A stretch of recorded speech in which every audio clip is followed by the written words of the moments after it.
Okay, so what we'll do is to say mix and move this little rundown of Stellarium, how to use it, how to get it. So I'll hand over to Mick, and I'm going to turn my video and that off now. Mick, all Super. yours. Yeah, super. Thanks, Pete. Can you hear me okay, yeah?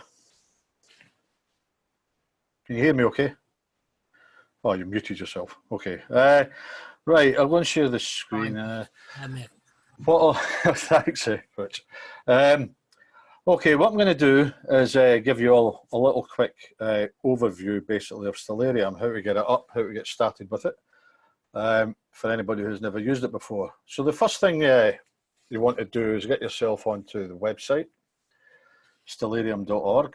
And as you can see across the top, makes it nice and easy on this web page. There's no messing about. You can select it for whatever operating system you need. You can see there's a beta version there. This is constantly updated, this bit of software. In fact, the latest version, version 20 here, only came out on the 29th of March. So it's constantly getting reviewed and updated and fine-tuned. Other than that, you can get it on the web as well, so you can run it in your browser. And you can also download a user guide for it, which I would highly recommend if you're starting to use it. It goes in quite in depth as well in that user guide, but it's quite worth it. So once you've downloaded and installed it, what you should see is this. So this is Stellarium. I'll just move it around and get the sun out of the way. So what you see, down the left-hand side, you've got a vertical status taskbar, toolbar if you like, and you have a status bar at the bottom showing your location, the field of view, and basically the date and time across the right-hand side there. Moving your cursor down, you see this little kind of boxed off section in the corner. Now, you can hide the taskbars, or sorry, the toolbars like this, or you can have them in show if you go over the top of them. So what to do is if you make them a little, I'll make these a little square just now so that they're never disappearing for looking at it. So you want to make sure when you first get it that everything's all set up to where you want it. So what we'll do is work our way down this location, this toolbar on the left-hand side here. So starting at the top, you press F6 or hit the button, and this is your location information. So you want that to be right so that what you're looking at in the sky is going to be in the right space, the right area. Another reason for this actually is you can get this on your tablet or your mobile phone as well. So you can take it out and hold it up to the sky, and using the sensors on your phone, it'll show you what's in the sky as well on your tablet or your phone. So it's pretty good. So you can either type in your location here, like I had to do, or once you get it set up and you tick this box, it'll use that location as your default setting. Another thing to do is tick enable daylight saving time as well. And that means that your clock down here is always going to be right because it'll automatically adjust for the summertime and the winter time. So that's pretty much it in that box. Moving in down to the date time. Excuse me. You see you get the date and time here. If you're that way inclined, you can select this Julian time. You don't want to be all fancy. But you can adjust this to, obviously, you want to adjust it to the correct time. It'll take the time off your computer anyway, so you normally don't have to do that. But if, like, for example, now, when I'm just moving the sun out of the way, I want to look at, say, 11 o'clock tonight to find out what's out there, you can either double click and type in 2300, for example, or you can just use the up and down arrows to change the date and time. And you're all sorted. You can obviously change the date as well to suit whatever you fancy. Moving down to the next one, you have the sky and viewing options. So this opens up a lot of options for you for the sky. So starting at the top, as I say, sorry, starting at the first tab, At the top here, you've got the Milky Way brightness. You can adjust the saturation, the brightness up and down. The zodiac light brightness. Dynamic eye adaptation. This will adjust. Basically, if you enable it, this feature will reduce the brightness of faint objects when there's a bright object in front of it in your field of view. So it kind of simulates how the eye can be dazzled by a bright object like the moon, making it harder to see faint stars and galaxies. So it'll give it a more realistic look to it when you're actually looking at it on your screen. Next, you've got atmospheric visualization. I'm not 100% sure what that is. I didn't look that one up. But below it, you've got light pollution. Now, this uses the Bortle scale, which is 1 to 9. Some of you might know. 1 being a good dark sky area, and number 9 being pretty much the middle of a city, where it's even very difficult to distinguish, you know, really bright stars like Sirius and the like. So around about here where I am, it's about 2 to 3, so I'll just leave it set to that. You can set the shooting stars if you want to see them flying across the screen. You put it at a normal rate. You can actually turn them off if you like, but I think the default setting is just normal rate of 10, but you can mess about with that if you want. Next, across this side, you can set your stars, how you want to view them.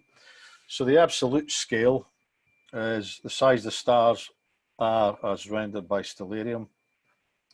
If you increase it, if you increase this value, the stars will appear larger than they did before. The relative scale, that determines the difference in the size of bright stars compared to faint stars. And values bigger than 1 will make the brightest stars appear much larger than they actually do in the sky. That can be quite useful if you're creating a star chart, or maybe learning basics or teaching basics of the constellations. So you want them to stand out. So you can take the relative scale up and make these constellations stand out. A twinkle setting below that, that can be set if you want to see the stars twinkling, I suppose. And they've actually basically faded it out the higher the altitude you go, because you don't get so much atmospheric distortion, obviously, with these stars that are higher up.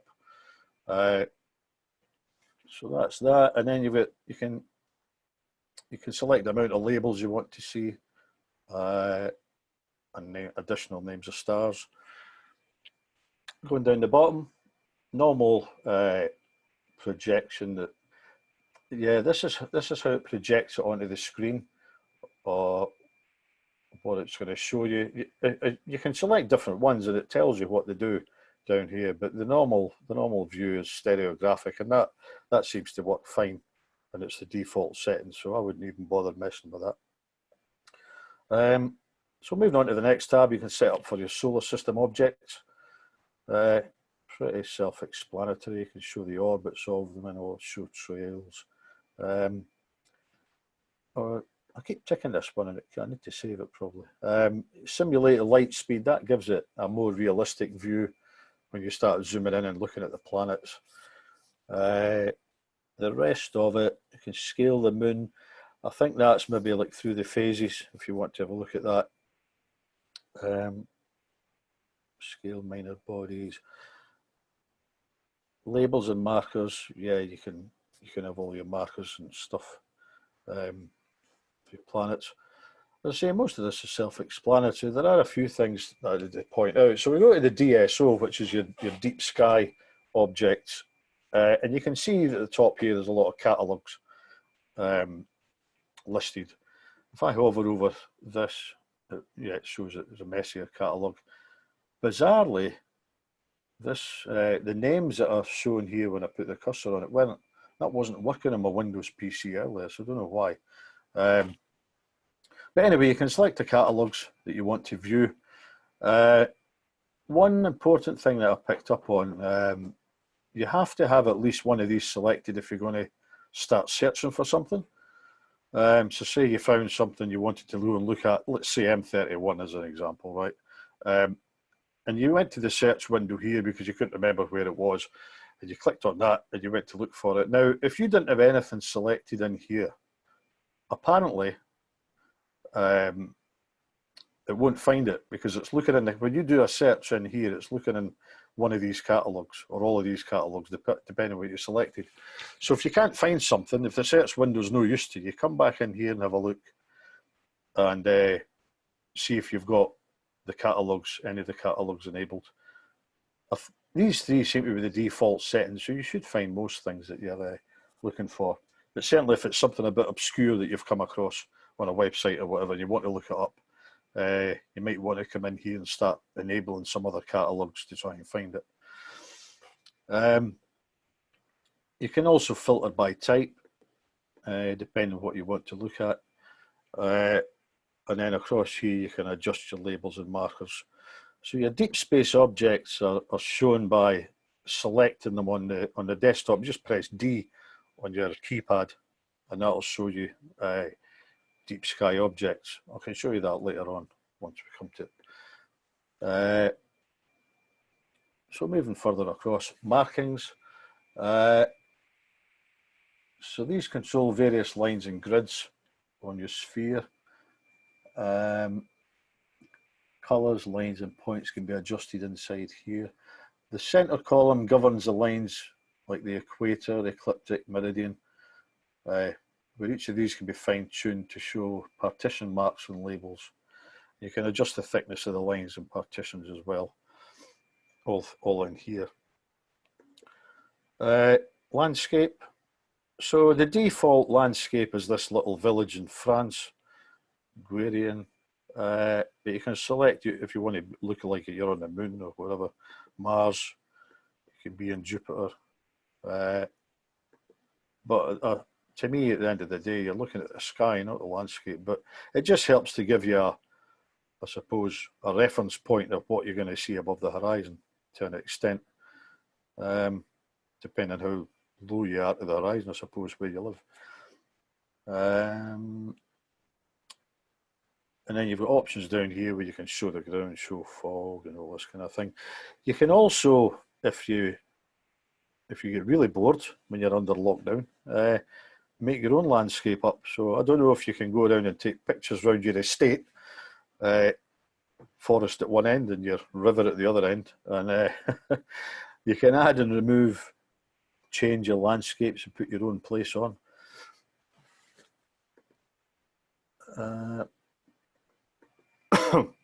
So Starlord. So Starlord here. So the normal Starlord maps and constellations we use here comes under the Western culture, but this gives you different cultures, constellations. It is a worldwide application after all, so it's catering for everybody. So if you take your fancy and you want to look at something different, you can have a look at them in different constellations and different, I think, different symbols as well. Surveys, there's a few surveys you can look at. This might take a minute or so to load, but it ends up with a big list of surveys down here. Online sky or solar system surveys I've read, but currently there's only the HIPS, which is the hierarchical progressive surveys. It's only those that are supported at the minute.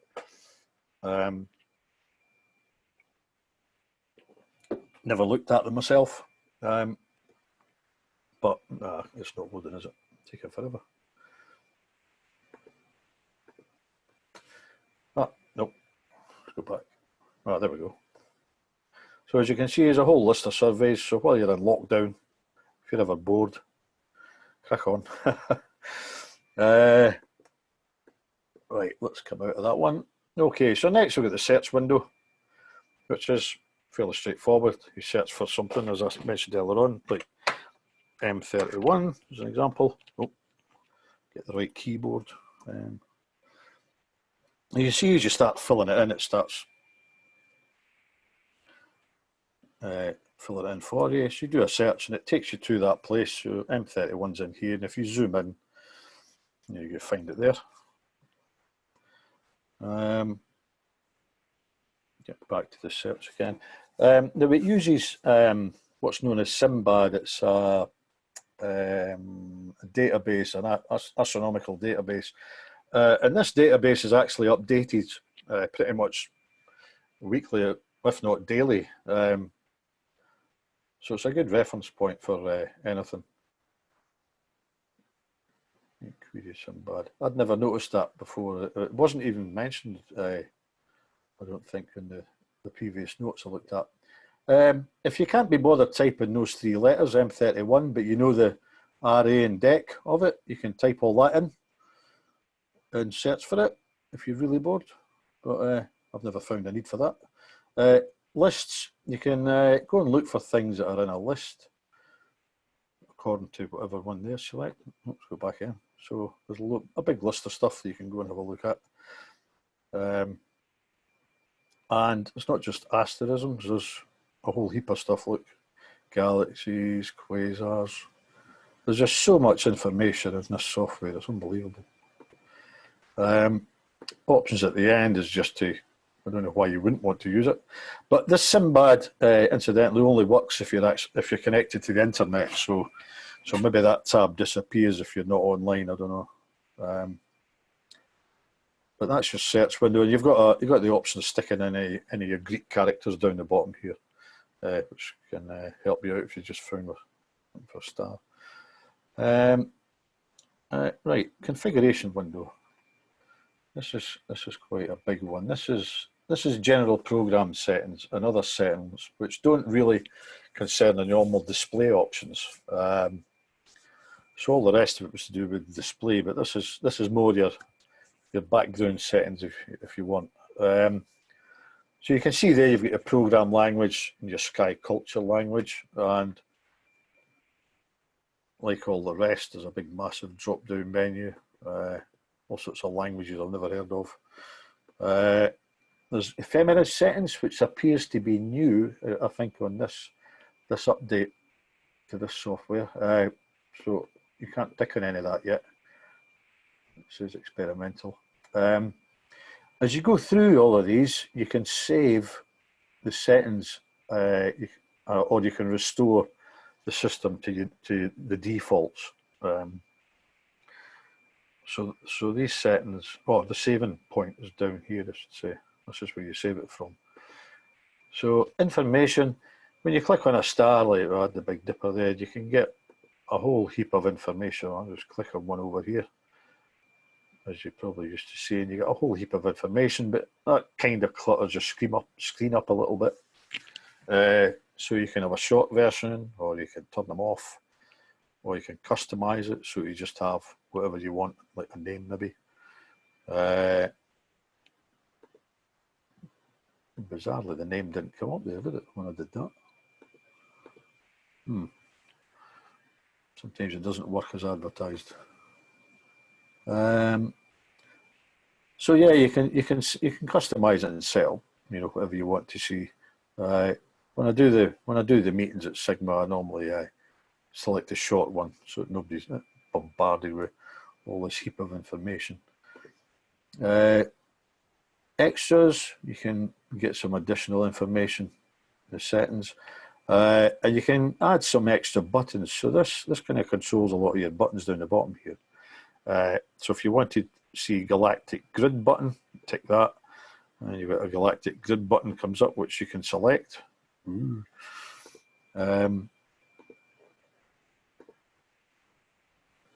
rid of that. But yeah, so that gives you your buttons there. And this is where you update your star catalogue as well. I just downloaded that the other day, so as it says here, all available star catalogues have been installed, so good to go pretty much. Your time. So you can preset when you want your system startup time to look at. You could have it, I suppose, set to your birthday or whatever you want if you're that way, if you're that way inclined, I suppose. I don't know why you would want to change that, but anyway, it's there. You can change the formats of day and time to Julian. And in here, I'm used to 24-hour time. It suits me. But this is where you change it if you just want the 12-hour format. So you got PM down the bottom. So I just use the 24 hour. And you can change the year, month, day as well. You can swap all that around if you want to go all American or whatever you want to do. Options are in there. And the algorithm for the time correction is this thing here. It's Espinac and Muse. And according to the user guide, you basically shouldn't be changing that unless you know what you're doing, because I think you can mess things up, but I don't know how bad you could mess it up, because you can always go back to here and restore the defaults, couldn't you? There you go. Anywho, that's your time. Tools, right, this is mainly the options for a planetarium. So myself and Peter used to using these out in Moravia in their planetarium. Not normally any need for anybody else to use this, I don't think. But if you want to save screenshots of Stellarium, then this is where your settings are for the screenshots. So you would go and browse your computer and pick a folder to save them in. You can adjust the size, and then you can select whatever file type you want to save in here. Scripts. Again, you can set scripts up to run at the start. I think these run at the start of let me just check the notes I made. Yeah, it just says allows a selection of pre-assembled scripts bundled with Stellarium to be run. I think they normally just run on startup though, not sure. I know the plugins one, they run on startup, because we use a script, at Planetarium again, we have a wee script that Bill Leslie put together that we run at the Planetarium, and that just gets it set up for the Planetarium, and then we're good to go after that pretty much. But I've never bothered with any of the other stuff in here. I don't know what they would do. It would be Constellation Tour. It'd be worth a look some point. The plugins, yeah, there's a load of plugins here, which, yeah, these are for loading at startup as well, I believe. Yeah, next time you start it. So they allow additional configuration, which is available by pressing the configure button, which I'm not going to do. Anything I've tried to do on here today, it's not really worked very well. No, it's not working again. Yeah, give up. Right, so that's that. I've got all the Zoom stuff here in the way. Those things. Right, astronomical calculations. Now, this is not something I've normally bothered with. Incidentally, you can see in each of these ones, there's all shortcuts, all good shortcuts on Stellarium for using a keyboard. You do learn quite a few of them. So if you're going to start using a lot of these windows, you find it's easier just to smack F10, for example, for these calculations, or F2, but the information's next to them here, as you can see. But the astronomical calculations, this is a little bit of an alien thing to me, because I've never really used it, but I'm looking at it, and I have looked at it before, but there seems to be a few extra bits and pieces in here compared to what I remember seeing. So position star, this shows the positions of items given your rate of ascension, declination, magnitude. These are objects above the horizon, your distance, transit time. Coordinates as well can be changed to your azimuth, and so they're in degrees as opposed to the hours and minutes. So this is looking for objects that you can see, I believe, above the horizon, right? Above magnitude 6 at the moment. So if you took that up and you keep going up, you can see that there's more and more things appear. So it's using your position that you've saved down here to work out what you can see in the sky at these magnitudes. So here you've got the solar system object selected, right? So showing you Venus, and I think it tells you what it is at the end there, look, a comet. So you can go and look for galaxies, nebula, all sorts of things down here in this list. Ephemeris, Oh, incidentally, I think you can. Oh no, update.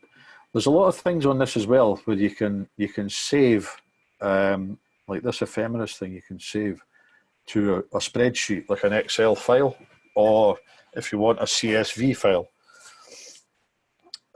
So ephemeris is going to give you an object start time, and computing ephemeris, which is basically a list of positions and magnitudes over time of where things are going to be. So if I look, so well, we've got Venus selected actually. So what you do is you see there's nothing in the boxes. So you click calculate ephemeris, okay? So what it's done is it's worked out that between these two dates, so the 14th of April at 23:57 and the 14th of May at the same time, using steps of 1 solar day for each step, it's going to show a line and markers, right? So there's all the steps. So if I click on that now, it takes you down to Venus, and it's produced this list of steps. If I zoom in, I'm trying to zoom in while I'll tell you what, get rid of that. Let's center it. So you can see that it's produced an ephemeris, basically a list of where it's going to be over the next so many days. So that's tomorrow night, the following night, at this time, as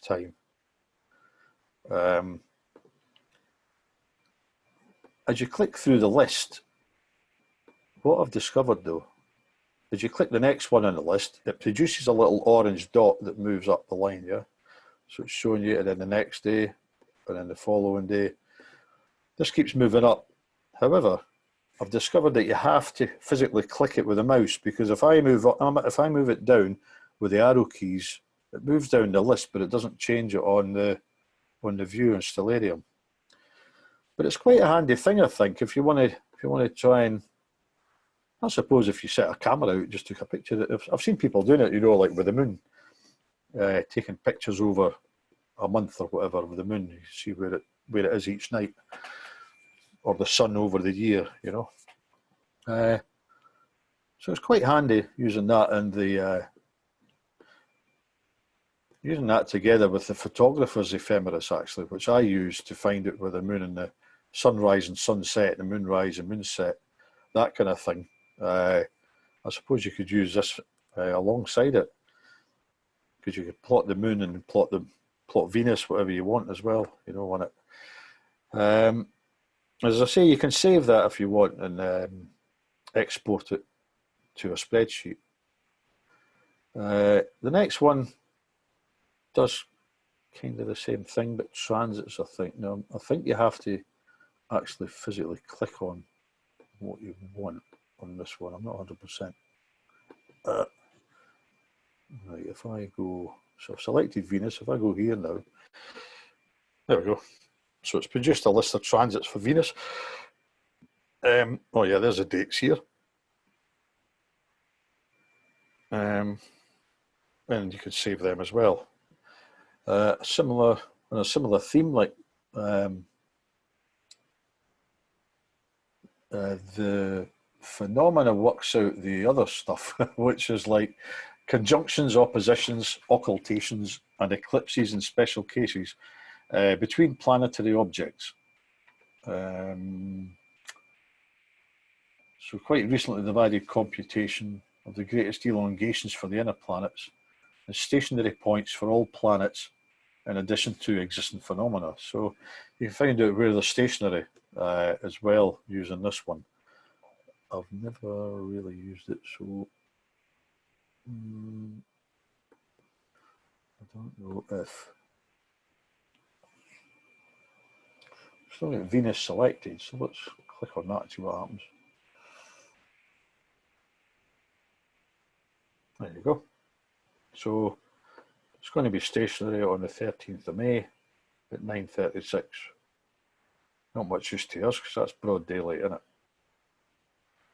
But I suppose if you just you could just keep adjusting the dates on it, and you could find out when it's next doing it, sort of thing, when it's next stationary.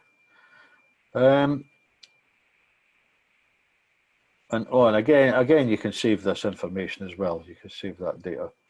So moving on, you can do graphs as well. So you can graph we've still got Venus selected. So I've added the sun. We'll take the sun off. So this shows when, so around about 1600, Venus was at its maximum altitude, if you like. And it's going to drop down at the lowest point at 4 in the morning, just below the horizon before it comes back up. So if you plot the sun alongside that, we know it's close to the sun. So it should be fairly close to the sun in the movement, and it is, look, exactly the same almost. Just a few hours difference. So that's the altitude. You can plot azimuth as well. And the monthly elevation. Got one's January. Which one's which?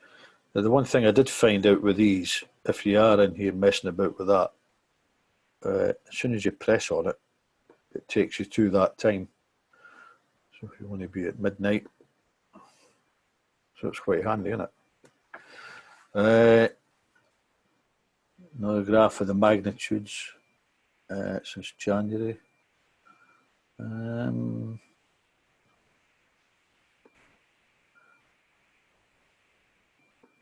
So you can select all sorts in here. Look, unbelievable. And then the lunar distance, so the distance between the moon and other objects. Sorry,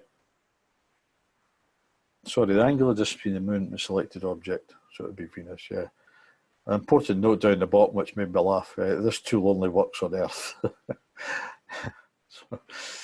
Right, so WUT, what's up there? So you're bored one night, you think, what's outside?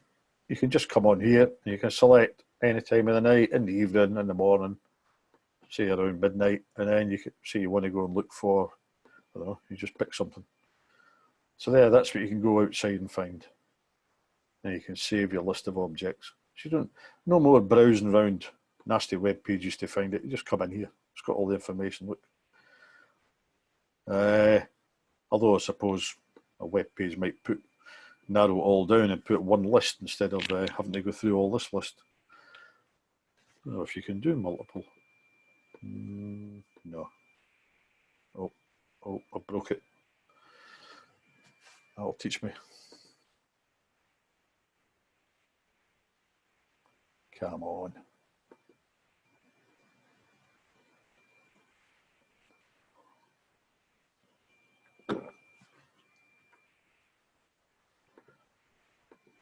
Right, I tell you what, I might have to. Oh, come on. Right.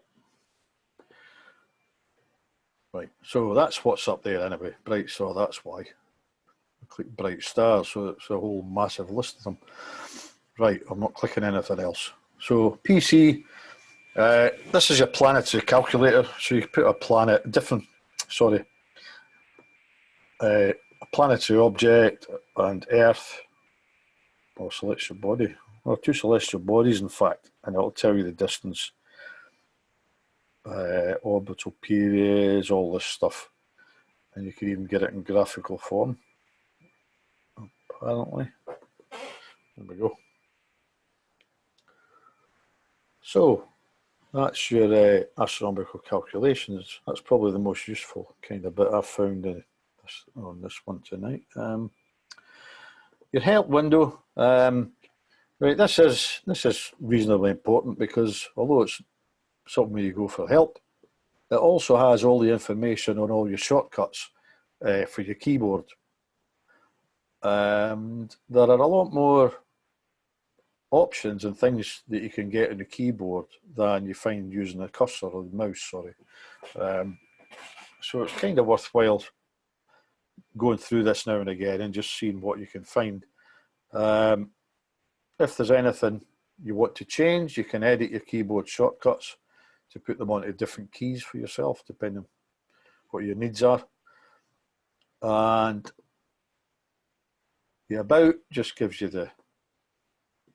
the licensing information and the version, and everybody who's been putting it together over the years. And there's a little log thing in here as well. Excuse me, which starts when you start running the application. So that's the left-hand toolbar. Now, the bottom one, the bottom toolbar, basically just has buttons to select whatever you want to see on the screen, and all of these have shortcuts as well. So when you know the shortcuts to the keypad, you'll eventually know the ones that you use and don't use. So starting at the left, you've got the constellation lines, which is C. Let me just zoom out a bit here. Yeah, so there's your constellations. The constellation names is the V, which is the next one. And you've got the artwork, which is the word I was trying to remember earlier on. So there's the artwork, which you can obviously change to suit. The next one, constellation boundaries. And then you've got asterisms, your asterism names. You can see if you've got a lot of this selected, you can get quite cluttered. Because if you've got all them selected, that's a bit much in it. And then you start putting grid lines on it. Just like a colouring in book. Right. Enough of that. You've got your ground, cardinal points, which I kind of think you need to use all the time, know which way you're facing. You've got the atmosphere, which can be quite handy to get rid of to see, if you're in a darker area. Don't always need to use that. Deep sky objects, that's the D I was mentioning earlier on. I'll get rid of these. So you just press the D on your keypad. And for example, the beehive cluster, you click on that. You've also got your information there, which you can expand, if you like, through the settings. You can zoom in and out. The zooming in button is the backslash, and zooming out is the forward slash, or is the other way around? Forward slash for zooming in, backslash for zooming out. Got planet labels as well, which I normally leave on because there's only a few of them, isn't there? 8. So deep sky object, background images, right? Yeah, sometimes you do come across ones that don't have images, but it's quite nice to see them when you zoom in on them, isn't it? You can switch between equatorial and azimuth mount. So if you want to look at it with your head at a tilt, there you go. Centering on the object, say for example this beehive cluster, you just hit the space bar, and that brings you to the center as well. You've got a night mode, which is very handy when you're outside with your phone or your tablet. Full screen mode. Show the exoplanets. There's a few of them now. Toggle meteor showers. I kind of don't normally bother with that, but I suppose at the right time of the year. Search dialogue. Oh, I've never noticed this one before. That's a new one. Or this one. What's that? Observability. Oh, these are a couple of new ones on me, like. All right, give me some information. And there's a load of satellites. If you want to put satellites up, that's just going to, the whole thing will be coloured in soon, I think, with that lot. And now you get to the time travel ones here. So if you find when you zoom in on something, let's center this again and zoom in on it. If you find when you zoom in again and again and again that things are starting to move, because obviously they might not work with these because I think these are photographs, aren't they? Ah, there you go.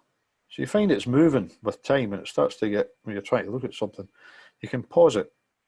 So you can pause time, you can rewind time, you can fast forward time.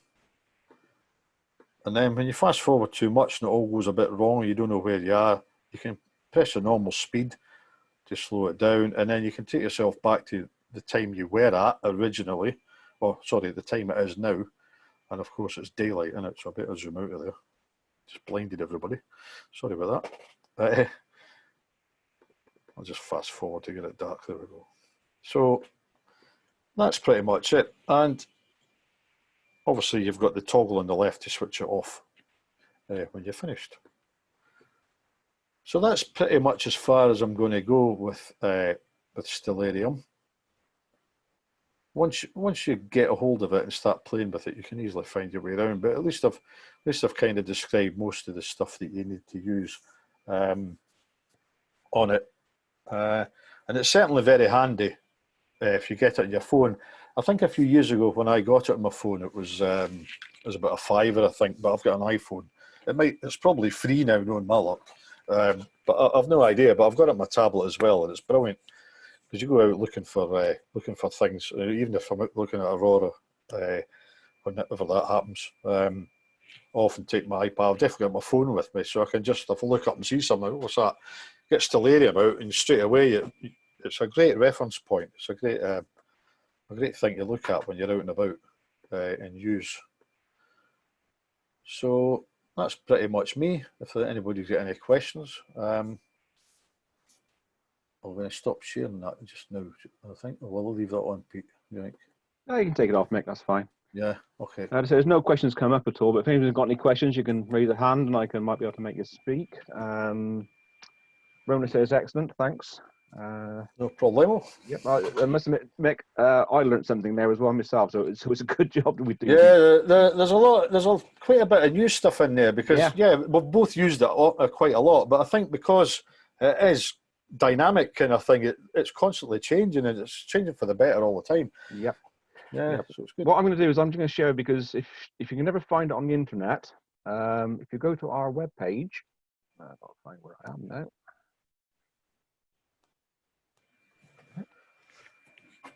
I've actually got it. If you go to our webpage here, okay, sigma-astro.co.uk. So if you go into more options, astronomical software. Okay, if you click into that one, I'm a bit slow, so I've got everything running at the minute. And there it is in the top of the list. Just click that button there, and it takes you straight to the web page where you can download Stellarium if you haven't already got it. There's a couple of other things in there as well. We keep this up to date as much as we can. Okay, there's a lot of imaging stuff in there as well.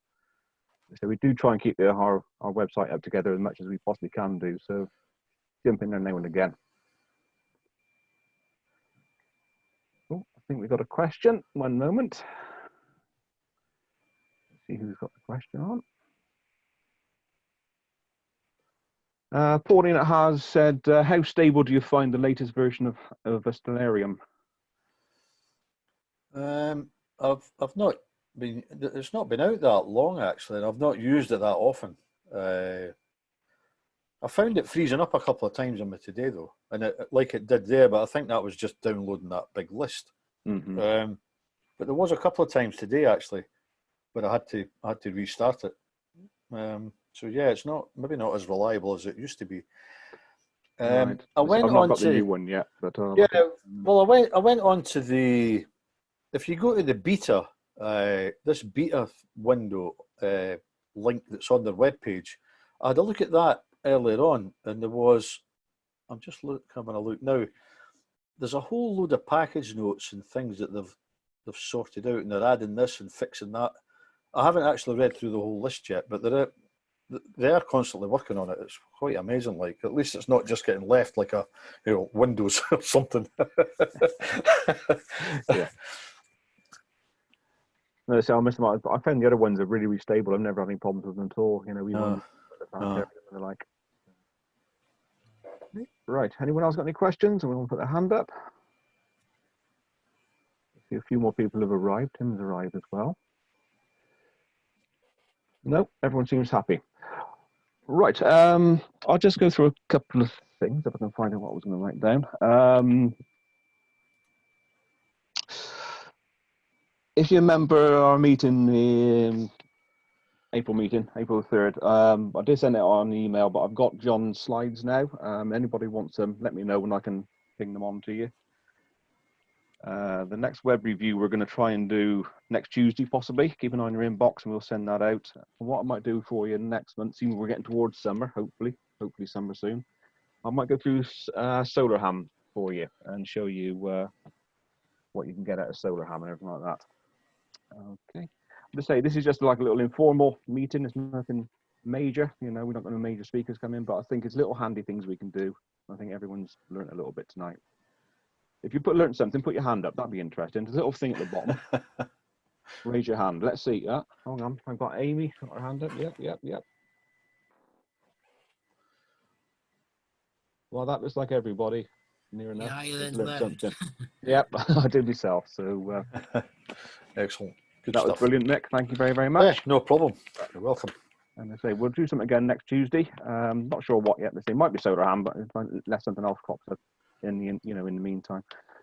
Don't forget tomorrow night as well. BAA are doing the their webinar, so you can join in on that. As I say, just go to the BAA britastro.org and click the link on there. I think tomorrow it's it was the speaker we were going to have from the BA coming up in July. He was going to be talking about Sir Patrick Moore. So I think that's going to be quite interesting because he was quite a good friend of his. So that'd be a good one to watch tomorrow night.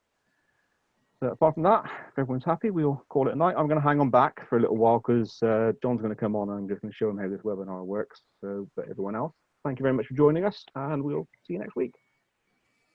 Bye, everybody.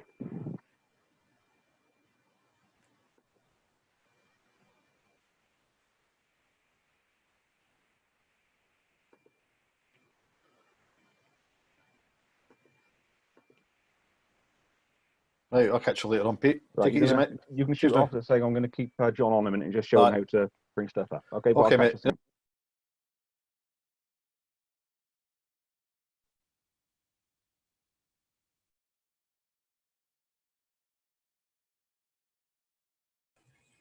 I'll pull out as well, Peter. You are, mate. Yeah, you're busy, aren't you? There, you're busy. Yeah, we're just going to show him how to share stuff. So no, really good stuff. That learner that was. stuff. It's one of these programs that you can spend a lifetime learning about and still not know it all. You know? That's right, and I say that's a new update as well. So yeah, because I've got 19.2 on all my systems at the moment. But anyway, cool. Okay, well, I'll look forward to your interesting questions tomorrow night, mate.